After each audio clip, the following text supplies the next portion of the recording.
Eh, Después de haber hecho el diagnóstico de embarazo, le continúa el control prenatal.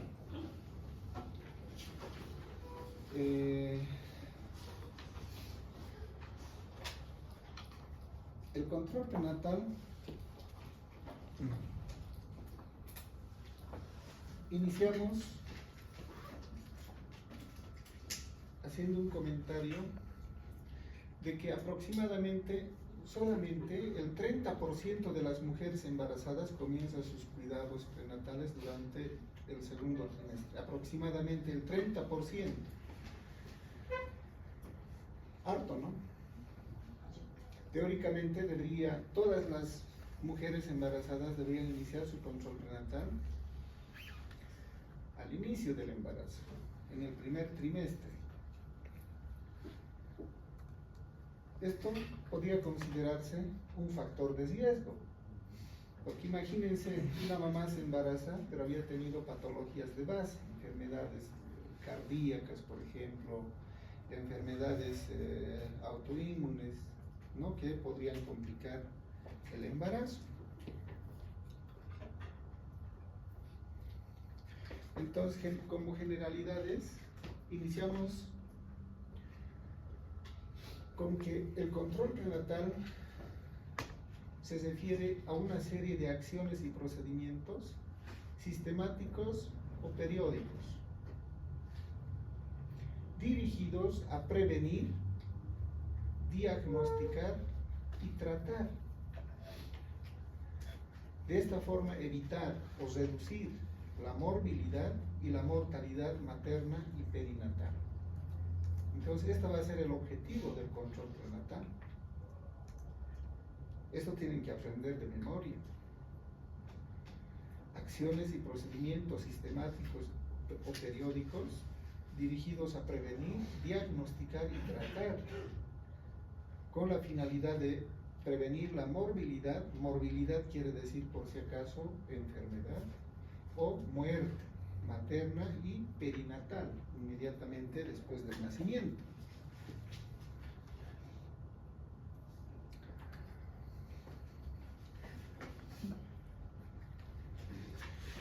Entonces, el control prenatal va dirigido a controlar el momento de mayor mortalidad en la vida del ser humano, ¿no?, que es el periodo perinatal.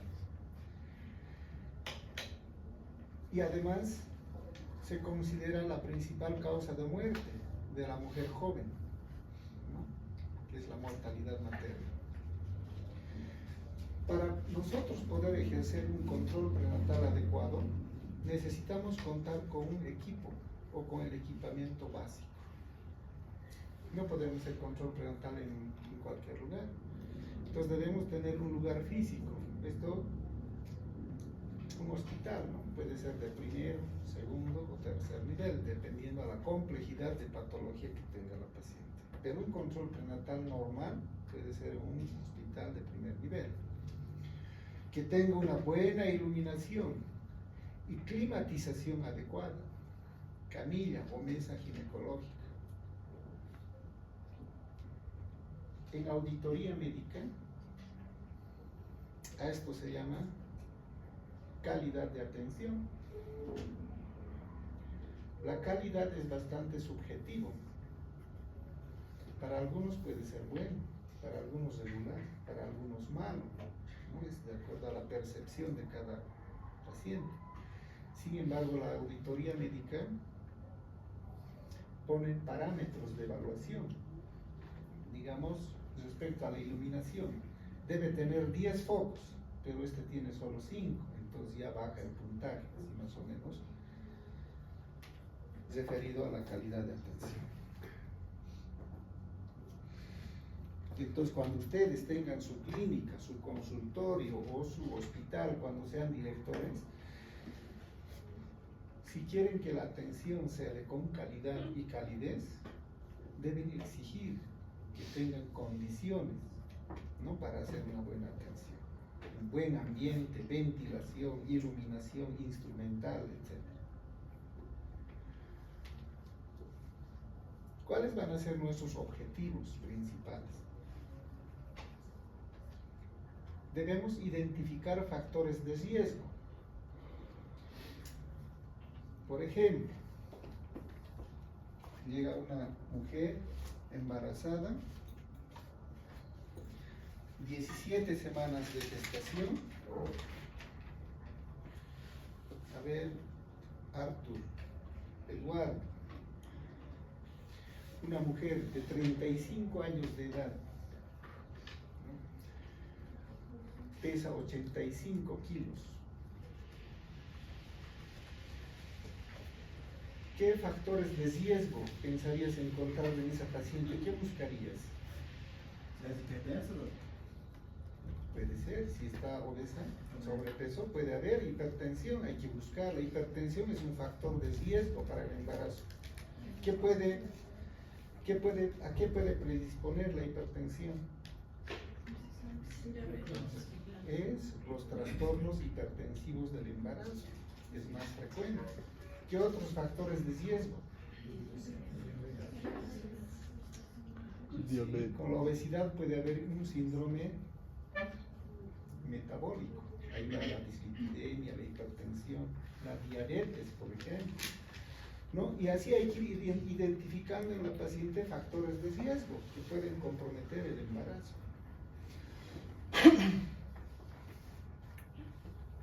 Diagnóstico, ¿no? Embarazo de 17 semanas, de acuerdo al índice de masa corporal que saquemos, obesidad grado 2, grado 3, alto riesgo obstétrico. Es importante diagnosticar la edad gestacional. Aquí no nos podemos equivocar, aquí sí nos metemos en problemas, y hay muchos casos de esas, que pacientes han venido a su control, la paciente les ha mencionado una fecha de su última menstruación y con eso calcularon 9 meses, 40 semanas, ¿no? Y les han operado y ha salido de 36 o 35, y un feto prematuro que posteriormente tiene complicaciones. Entonces aquí no nos podemos equivocar. Ya vamos a ver cómo debemos sacar la edad gestacional de forma correcta. 3. Diagnosticar la condición fetal. Puede ser ecográficamente, puede ser clínicamente, ¿no? A través de parámetros, y ver que el feto esté bien, en buenas condiciones, su crecimiento y desarrollo. Diagnosticar la condición materna. ¿Qué tal una madre diabética y estado con cetoacidosis? Hay que hospitalizarla, hay que estabilizarla. Había sido una hipertensa crónica, hay que estabilizarla. Entonces es importante diagnosticar la condición de la mamá. Y finalmente educar a la madre sobre dieta, medidas higiénico-dietéticas, ¿no? Los cuidados durante el embarazo. El fin de todo va a ser lograr que la gesta culmine exitosamente. Ese va a ser el objetivo. ¿Qué tal el doctor Igor, ¿no? En su consultorio hacía un control prenatal y ha aparecido una mamá con óbito fetal? Pues probablemente no ha estado haciendo un buen control. En alguna de estas ha tenido que fallar. O una mortalidad materna, algo ha tenido que fallar. No se olviden que la principal causa, la causa número 1 de muerte materna es las hemorragias. ¿Pero por qué puede haber hemorragia? Ruptura uterina, ¿será? Una placenta previa que no se diagnosticó, ¿no? y le causó hemorragia en la casa. La segunda causa es la preeclampsia. Entonces probablemente aquí no se diagnosticó patologías asociadas a la paciente. Bien, estos son los objetivos. Si hay alguna pregunta, alguien levanta y pregunta. La idea es compartir también ideas, aclarar dudas que tengan ustedes. Ustedes han venido aquí a aprender y yo a transmitirles lo poco que sé.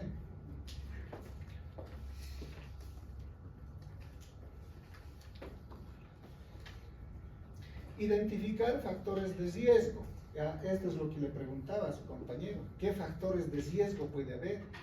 Las hemorragias, que la paciente haya tenido una hemorragia en la primera mitad, en el primer trimestre, o sea, una amenaza de aborto. Factores de riesgo como infecciones, infección urinaria, infección vaginal y enfermedades preexistentes, ¿no? Hipertensión, diabetes, enfermedades autoinmunes. Si la madre vino con dolores, probablemente esté con una amenaza de parto pretérmino. Entonces sí es un factor de riesgo para la prematurez. Al hacer el control prenatal podemos identificar un sufrimiento fetal. Entonces tenemos que interrumpir el embarazo inmediatamente. Durante el control prenatal, malformaciones congénitas.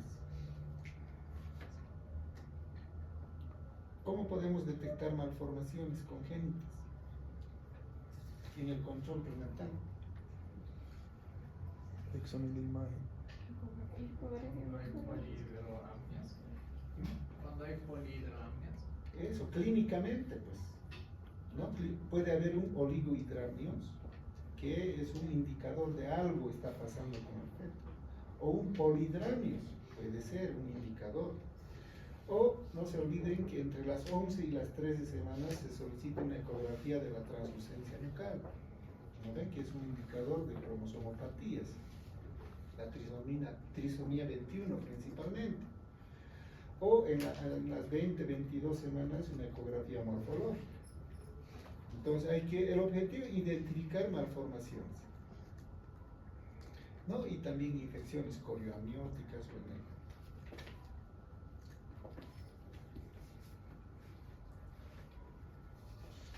Bien, esta imagen puse acá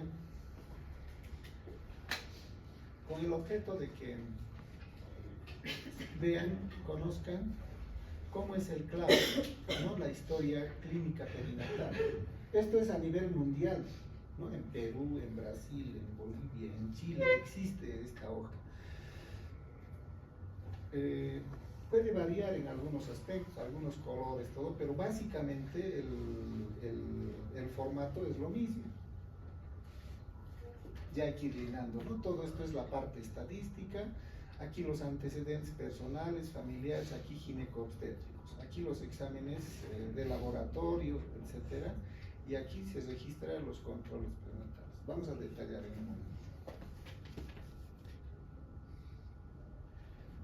Esta es la segunda parte, ¿no? Aquí es el registro del parto, si se usó algún fármaco, aquí es del feto, a qué hora nació, con cuánto de peso, etcétera, que hay que llenar todo.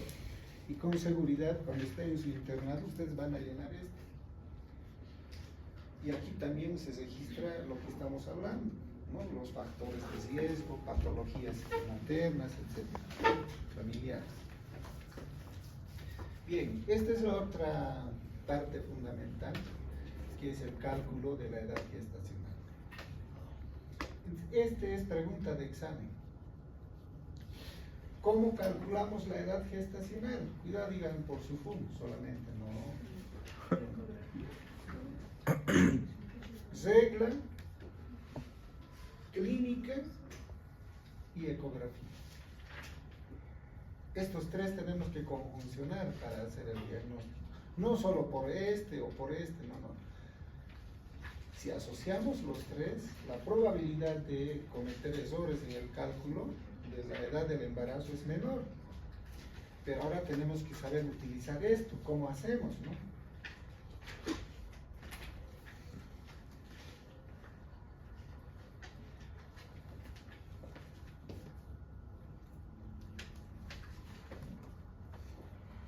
Esto es para el cálculo con la fecha de la última regla, fecha de la última menstruación.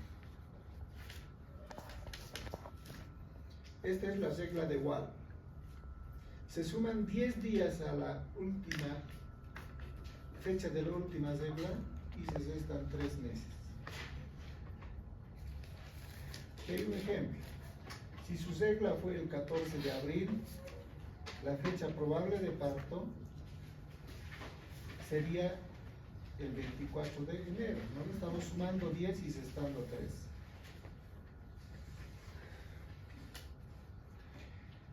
El que usamos actualmente es la regla de Nagel.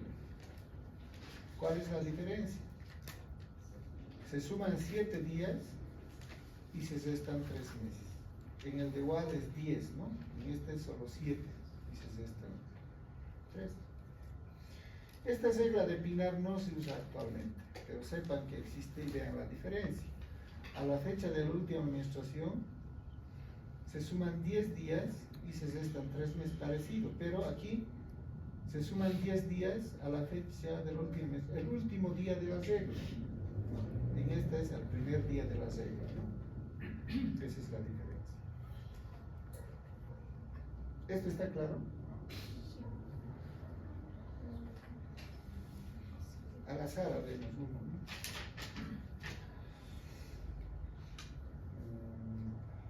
¿no? Un número de 1 al 40. A ver, ¿quién? 22. 22. Graciela Alvarado. ¿Quién es? Entonces, su última regla ha sido el 2 de junio.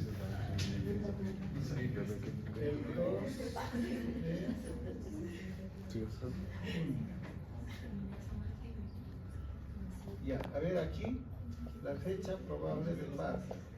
A ver, Alvarado, Graciela, Aquí. a ver, hace, ve. Ay, no.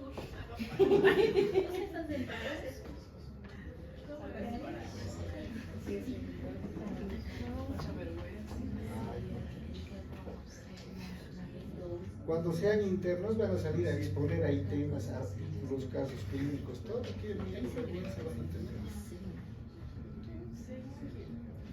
Hace según el Nagel, ¿no? Regla de Nagel.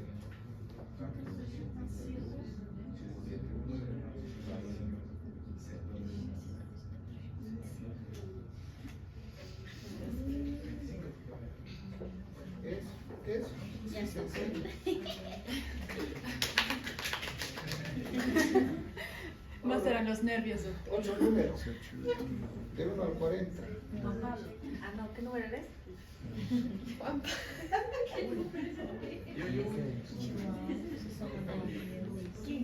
Flora Alexandra. Alvarito está. Ah, entendi. Ah, sim.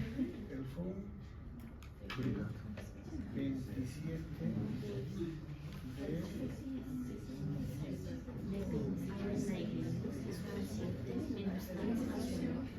ya. Fecha probable de parto. Cuidado con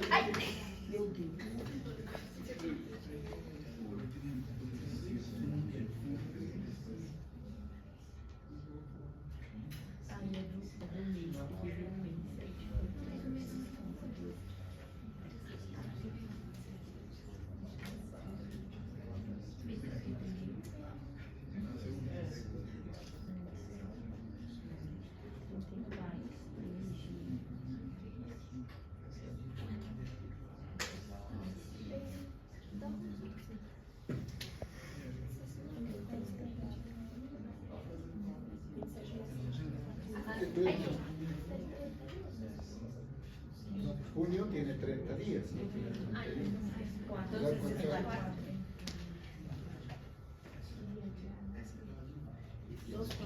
¿Se da cuenta? ¿Está bien? Sí. Aquí está la trampa. No trampa, ¿no? Sino que, exacto. Cuando entonces ya no se resta 3, se resta solo 2. Entonces esto sería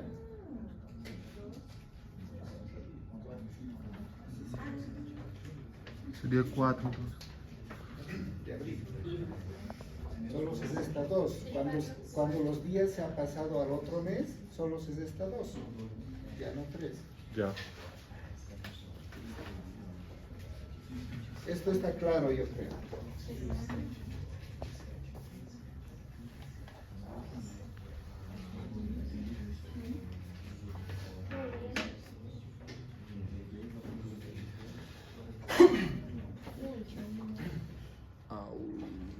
Ahora, este es el cálculo de la edad gestacional por clínica,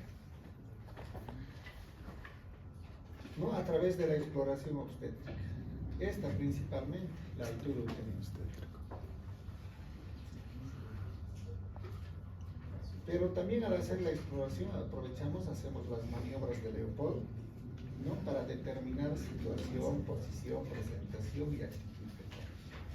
Debemos verificar la frecuencia cardíaca fetal, el rastreo ecográfico, espéculo, citología cervical y tal. Algunas preguntas. ¿Se puede hacer Papa Nicolau en el embarazo? Sí, se debe hacer. No es contraindicación el embarazo para hacer Papa Nicolau, se debe hacer. Es más, se debe aprovechar la oportunidad para hacer, porque si no las mamás no vienen. Y el tacto vaginal. Entonces, toda mamá embarazada debe hacerse toda esta exploración. Doutor, ¿hasta qué trimestre se puede realizar el Papa Nicolau? ¿Todo el embarazo? ¿Todo el embarazo? Sí. A no ser que esté con dilatación, ¿no? En trabajo de parto, pues ahí ya no. ¿Por qué les digo esto? No les hablo solamente por teoría, sino por experiencia también. Yo he sido director en mi hospital como 4 años, ¿no? Y hemos visto una alta incidencia de cáncer de cuello uterino y displasias de cuello uterino. Pero lastimosamente las mamás aún no han hecho conciencia y no vienen a hacerse su Papa Nicolau periódico cada año. Inclusive hacemos mal nosotros en orientarles que deben hacerse cada año. Mamás con factores de riesgo deberían ser incluso algunas cada 3 meses o cada 6 meses, pero no las tenemos clasificadas a nuestras mamás, a todas, ¿no? Con o sin factores de riesgo, cada año. Y algunas ya vienen directamente con cáncer. Entonces, para nosotros el control prenatal es una oportunidad para detectar.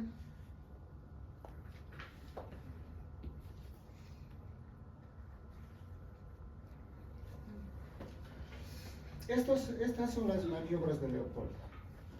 No sé si hay alguno de la práctica que hace conmigo. Ya hiciste esto, ¿verdad? ¿Ya hicieron? ¿No? Ya van a hacer entonces. Estas son las maniobras de Leopold, que aquí dice 20 semanas, no, se hace a partir de las 28 semanas, ¿ya? 28 semanas. ¿Para qué? Es importante saber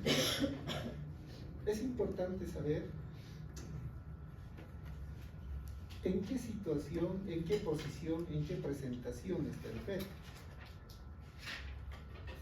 ¿Para qué? Normalmente, para un trabajo de parto eutóxico normal, el feto tiene que estar acomodado así, con la cabecita hacia abajo, ¿no? Presentación cefálica. Porque si está lo así, es transverso, eso no va a ser parto nunca.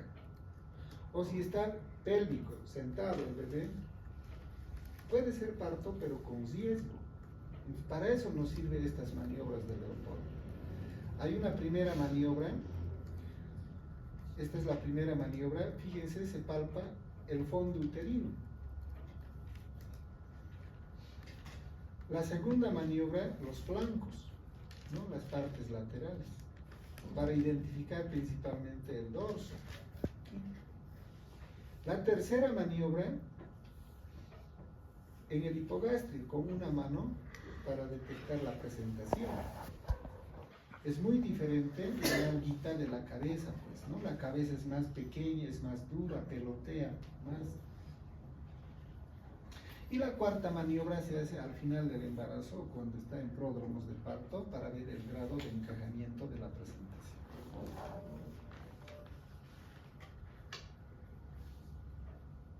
Aquí dicen las últimas visitas, o sea, al final del embarazo, Debemos poner mayor atención en la posición, presentación y situación del feto, ya que se acerca la fecha probable de parto. No va a llegar a las 40 semanas, 9 meses y está transverso. Nos van a criticar. Si está transverso ya deberíamos programarle su cesárea, ¿no?